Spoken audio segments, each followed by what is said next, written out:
Here's a quick note to self. David Warner's place in the Australian side ahead of the World Cup was questioned repeatedly. He had a string of low scores, and many people were calling for the end of his illustrious career.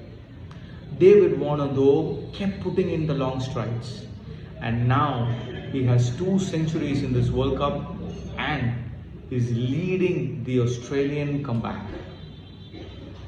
Very similar thing happened with Glenn Maxwell too.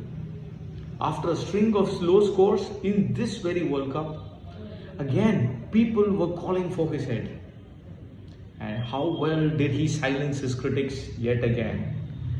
100 of just 40 balls, the fastest in ODI World Cup history.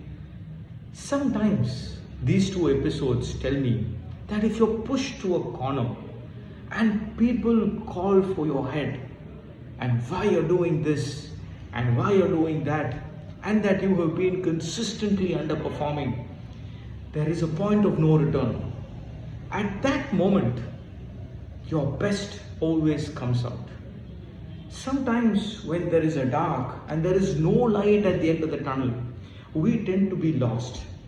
If we can draw inspiration from these events, these cricketers who show time and again that despite having an illustrious track record, despite having the numbers to show, people always keep criticizing you and people always keep having their own opinions.